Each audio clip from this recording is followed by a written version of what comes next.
Imagine this. You're 42 years old. You built a career, raised kids, paid your bills on time. You walk into a hospital in pain, sharp, unrelenting pain in your abdomen that keeps you up at night. You explain it clearly, but the doctor barely looks up. It's probably just stress, he says. Your concerns are brushed aside. Tests are delayed. Hours turn into days. By the time anyone listens, your condition has worsened dramatically. This isn't a rare story. This is what happened to a black woman in the United States just last year. Pause, and it's happening far too often. Today we're diving into discrimination against black women in healthcare, a quiet crisis that costs lives every single day. We'll look at one powerful, anonymized real story, then zoom out to global patterns, showing this isn't isolated to one place. Most importantly, we'll talk about practical steps you can take if you're over 30 and facing this right now. Real stories, real data, real solutions. If you're 30 plus and you've ever felt invisible in a doctor's office, this video is for you. If this already hits home, if you've ever left a doctor's appointment feeling dismissed or smaller than when you walked in, do me a favor right now.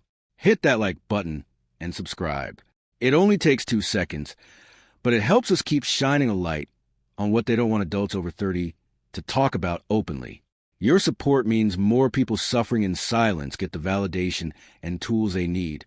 Thank you. My name is not important, but my story is, I'm 42. I live in a mid-sized city in the Midwest. I've worked as a school administrator for 15 years. Long hours, endless meetings, raising 2 teenagers, mostly on my own after my divorce. Health has always been something I managed quietly. But last spring, the pain started. It felt like knives twisting in my lower right side. I couldn't eat. I couldn't sleep. I knew something was wrong. I went to the emergency room. The waiting area was packed, but I sat there for 4 hours before anyone called my name. When the nurse finally took my vitals, she asked about my pain level. I said 8 out of 10. She nodded, but her eyes stayed on the chart. The doctor came in, white, mid-40s, rushed. I explained everything. The sharp pain, the nausea, how it had gotten worse over days. He listened for maybe 30 seconds. Then he said, a lot of women your age come in with abdominal pain from stress or diet. Have you tried over-the-counter meds? I pushed back. This isn't stress. I've had stress my whole life. This feels different. He ordered basic blood work, but no imaging right away. Let's see what the labs say. I waited another 6 hours. The labs came back showing elevated inflammation markers, but still no scan. He discharged me with instructions to follow up with my primary care doctor and prescription for antacids. I went home in agony. 2 days later, the pain became unbearable. I returned to the same ER. This time a different doctor, again white, again hurried. I told him about the previous visit. He reviewed the notes, sighed. Sometimes these things resolve on their own. But he finally ordered a CT scan. Slowed down. The results showed a burst appendix. Perforated. Infection spreading. They rushed me to surgery. The surgeon later told my sister if I had waited even a few more hours, sepsis could have set in fully. I could have died. The aftermath was brutal. I spent a week in the hospital. Recovery took months. I lost weeks of work. My confidence shattered. My kids saw me weak, scared. I started questioning every interaction with doctors. Was it my tone? My insistence? Or was it the color of my skin? I read later about studies showing black patients' pain is often underestimated. That hit hard, because in that moment, when I was doubled over, begging to be heard, I felt invisible, not just as a patient, as a person. Pause. The emotional weight lingers. Trust in the system? Gone. I now bring a friend or record notes at every appointment. But I shouldn't have to fight so hard just to be believed. This isn't just an American problem. Discrimination against black women in healthcare shows up worldwide, often through implicit bias, delayed care, and worse outcomes. In the United States, black women face pregnancy-related mortality rates over 3 times higher than white women, around 49.4 deaths per 100,000 live births compared to 14.9. On-screen text, black women, 49.4 versus white women, 14.9 per 100,000. CDC 2023. This gap persists even after controlling for income or education, pointing straight to systemic bias in how symptoms are assessed and treated. Across the Atlantic in the United Kingdom, Black women are 4 times more likely to die from pregnancy-related causes than white women. Reports highlight cases where pain is dismissed, concerns ignored, leading to preventable complications. On-screen text.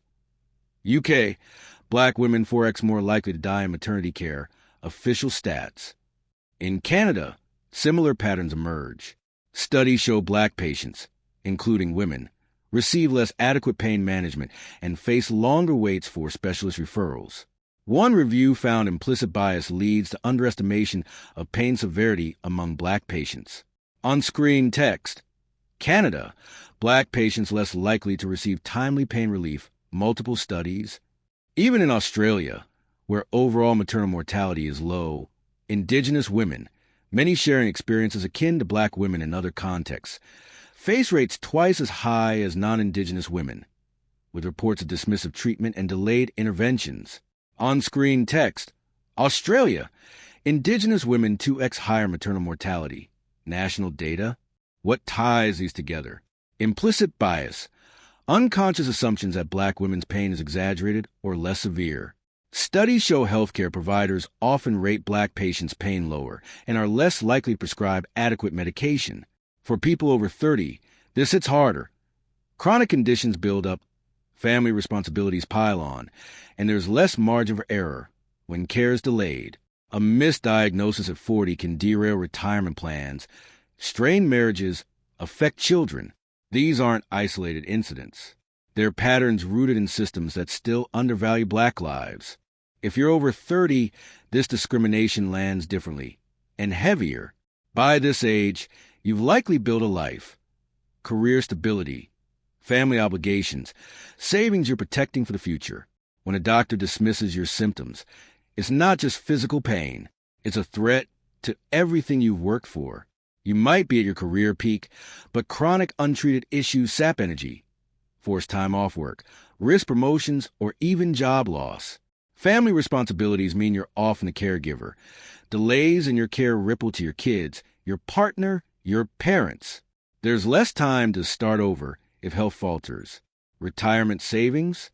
They shrink when medical bills pile up or you can't work full-time. One big myth to bust. It's just individual bad doctors. No. Studies show even well-intentioned providers carry implicit biases, believing Black patients have higher pain tolerance or exaggerate complaints. These assumptions lead to undertreatment without anyone consciously deciding to discriminate. You feel it as gaslighting. It's all in your head, but it's not. It's systemic. You know this tax. The mental load of always proving you're credible. The exhaustion of self-advocating in every appointment. The fear that speaking up makes you difficult. Over 30, that emotional weight compounds. It erodes trust, increases stress, worsens health. You're not imagining it. You're experiencing a system that hasn't fully caught up to equity. Have you ever had your pain or symptoms dismissed by a doctor because of your race or background? Drop your age in one word, like ignored, unheard, or survived, in the comments below. I read every single one, and your stories matter. Let's make sure no one feels alone in this. You don't have to accept this. Here are 4 practical steps tailored for people over 30. First, document everything. Keep a symptom journal. Dates, descriptions, pain levels, what was said. Request copies of notes and test results. Consider a simple downloadable template, link in description, for tracking appointments and responses. Second, bring backup. Take a trusted friend or family member to appointments. They can witness, take notes, and speak up if needed. If virtual, record with permission or have someone on speaker. Third, seek culturally competent care. Research providers with strong reviews from Black patients. Ask about bias training. Patient advocacy groups can recommend doctors who listen. Fourth, mindset shift. Reframe advocacy as self-protection, not confrontation. Practice phrases like, I need this addressed because it affects my daily life and family. You're not asking for special treatment. You're demanding standard care. These steps build your power without burning bridges. You've already survived the hardest part, the first 30 years. Now let's protect the next 30. This story and the global patterns show one clear truth. Implicit bias in healthcare delays diagnoses, undertreats pain, and costs Black women their health, and sometimes their lives. But the key lessons are powerful. Recognize bias exists even unintentionally. Empower yourself through advocacy and documentation. Push systems for training and accountability. Demand systemic change so trust can rebuild. There's hope and awareness in action. When we speak up, share stories, and support each other, progress follows. You deserve care that sees you fully. Thank you so much for watching and letting this story sit with you. If it resonated, share it with one friend over 30 who might need this reminder they're not alone. Subscribe for more on global discrimination and real solutions. Next video, ageism in the workplace after 40. Stay seen. See you in the next one.